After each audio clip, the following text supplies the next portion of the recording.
मैं हूँ रियाज शाह और आप देख रहे हैं स्टार न्यूज मालेगांव चैनल। आइए नजर डालते हैं कुछ खास खबर।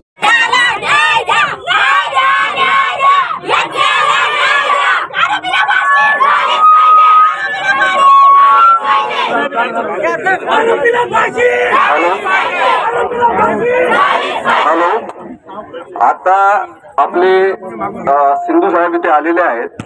आतापर्यंत या केस मध्ये काय काय घडलं, काय काय नाही ते आपल्या समोर मांडणार आहेत। आपल्या जर समाधान झालं तर आपण आपले जे डेलिगेशन आहेत, जे बाबा वगैरे, त्यांच्याशी बोलून निर्णय घेणार आहोत। पण आपण शासनाची बाजू ऐकून घेतली पाहिजे, कारण की आपण शांतीच्या मार्गाने आहोत। आपल्याला प्रशासन शेवटी आपण पूर्ण हा हायवे ब्लॉक केलेला आहे। थोडा मीडियाने मागे मीडिया आणि प्रशासन सिंधू साहेबांना मी विनंती करतो, थोडं मागे। सिंधू साहेब, आपल्याला आतापर्यंत आवाज तिकडे जाईल, खाली येते वरती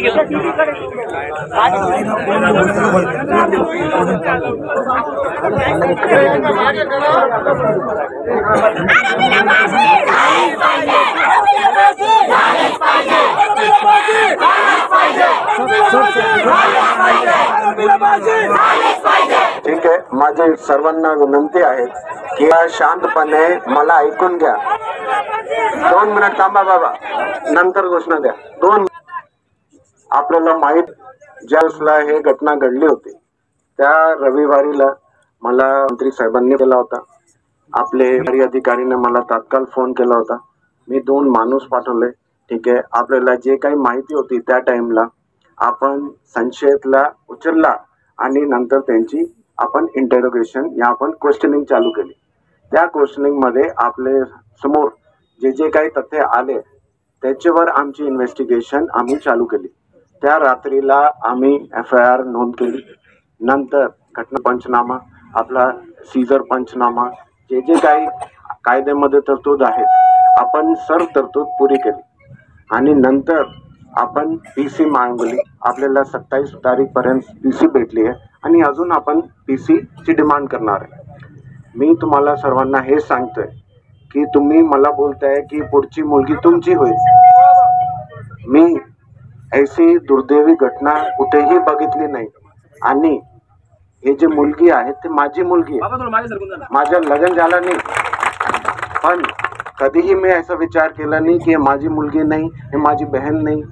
मी काहीतरी ठीक आहे इन्व्हेस्टिगेशनला जाऊ देऊ, मी त्याच्यावर लक्ष नका ठेवू, असं कधीही झालं नाही। मी आहे, SP सर आहेत, IG सर आहेत, आमचे प्रभारी अधिकारी आहेत, कॅम्प SDPO आहेत आणि जेवढे पोलीस अधिकारी आहे मालेगावात, आम्ही सर्व हे तपास करतोय एकत्रपणे। क्यों?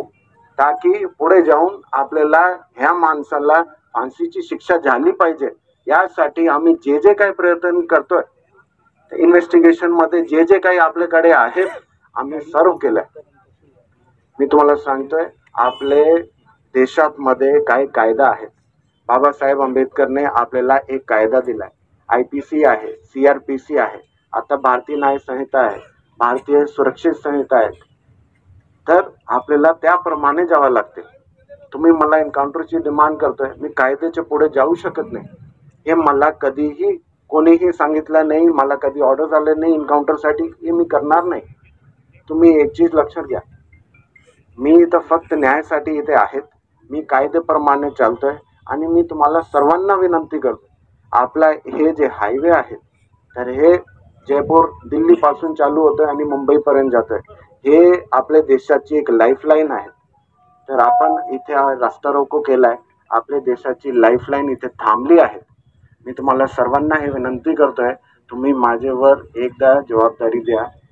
आपण इन्व्हेस्टिगेशन करतोय आणि चांगली इन्व्हेस्टिगेशन जे पॉसिबल आहे ते आम्ही करणार आहे आणि लवकरात लवकर। आता चार्जशीटची मी डेट तुम्हाला सांगतो नाही, काय मी डेट सांगितली तर मला 2 लोक विचारतील, कल की डेट बोली थी आपने, परसों की डेट बोली थी। चार्जशीट आणि आपली इन्व्हेस्टिगेशन आता फायनल स्टेजेसवर आहे।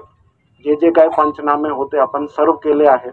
आता माझा सुपरविजन त्याच्यावर माझे काही साईन राहिले, SP सरांचे काही साईन राहिले आणि हे खतम करून आपल्याला कोर्टात मध्ये हे चार्जशीट पाठवायचे आणि कोर्टात मध्ये तुम्हाला सर्वांना माहित आहे आपण एक स्पेशल पीपी देणार आहे.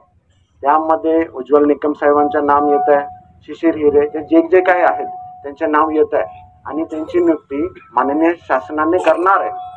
आणि हे माणसाला फाशीची शिक्षा होईल ऐसा आम्ही पूर्णपणे प्रयत्न आमचे चालू आहे.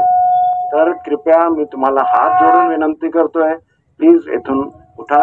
ठीक आहे, हे आपल्या देशाची लाईफलाईन आहे. ते हायवे तुम्ही इथे रस्ता रोको केलाय आणि पूर्ण ट्रॅफिक थांबलाय, मागेपर्यंत ट्रॅफिक थांबलाय. तर प्लीज तुम्ही मला सहकार्य करा, ही माझी तुम्हाला सर्वांना विनंती आहे. आपको कोई महाराष्ट्र की जनता आपके पीछे, कई गुनेगार अपने डिपार्टमेंट मार देती है, इसको भी मार दो, कुछ होगा नहीं. आपके पीछे कायदा हाथ में मत लो, जेल में मार डालो. आपका कुछ बिगड़ेगा नहीं. नहीं, कायदा हाथ में मत लो. हम विनती कर रहे हैं, कई गुनेगार जेल में मार डालते, जब क्या होता है कुछ 2 दिन चलेगी केस. इतनी बिनती है सबको. एवढी मुलगी ती रेप केला, तिचा तोंडावर दगड टोचून तिला मारलं, लाच पाहिजे त्याच्या बाहेर गावला, त्याला लगेच घाला, गोळी घाला. त्याला काय जातं तुमचं इतकं इन्व्हेस्ट करायला प्रत्येक वेळा लागतो का? 10 दिवस होऊन गेले, तुम्ही लगेच करा. साहेब तुम्हाला नाही घरी मुलगी असणार, सर्वांना मुलगी असणार, सगळ्यांच्या इथं मुलगा मुलगी आहेत, पण असं का बरं मुलांमध्ये मुलींमध्ये एवढा फरक का बरं चालू आहे? मुलगी फक्त आईच्या गर्भामध्ये सेव आहे, बाहेर निघायला इज्जत नाही. तिच्या अंगावरचे असे कपडे बघून लगेच लोक तिला का उच्च नीच काही म्हणतात. जे म्हणत आले तिला बोलता म्हणजे मुलींनी का काही राहावंच नाही, कुठे निघावंच नाही का? तिचे आई वडील तिला रात्रीचं बाहेर निघू देत नाही का बरं? तुम्ही असे हरणखोर झाले तर हरणखोरांना लाज वाटलं पाहिजे. तुम्ही आज जर काही सर्व संपादन त्याच्या पुढे कोणत्याही मुलीचा जीव जाणार नाही. कोलकाता जयपूर चांदवड जय सर्व देशामध्ये चालू आहे, तर प्लीज बंद करा. आरोपीला फाशी. कायद्यातील बदल ही आमची प्रमुख मागणी आहे, ज्याच्याने त्वरित आणि ज्वलत त्या ठिकाणी तपासाची जेवढे दिवस असतात या घटनांना न्याय त्वरित मिळायला लागला की तशा पद्धतीच्या विकृती या ठिकाणी बंद होतील. आणि हीच प्रमुख मागणी घेऊन आम्ही या ठिकाणी आलो आहे. फाशीची शिक्षा केव्हा मिळेल? तपास त्वरित झाला, त्याला त्या ठिकाणी जलद गतीने उभं केलं आणि त्या ठिकाणी त्या मुलीला न्याय मिळाला, तेव्हाच आम्हाला या ठिकाणी समाधान वाटेल. आणि जरी लाईफलाईन आम्ही अडवली आहे, ती पुढील काळातल्या गोष्टींसाठी या ठिकाणी लाईफलाईन अडवलेली आहे. 1 मिनिट.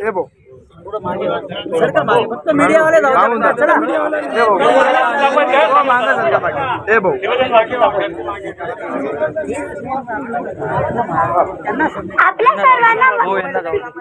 सर्वांना माहीतच आहे, डोंगराळे गावातील चिमुरडी या न्यायीच्यावर एका नराधराने अत्याचार करून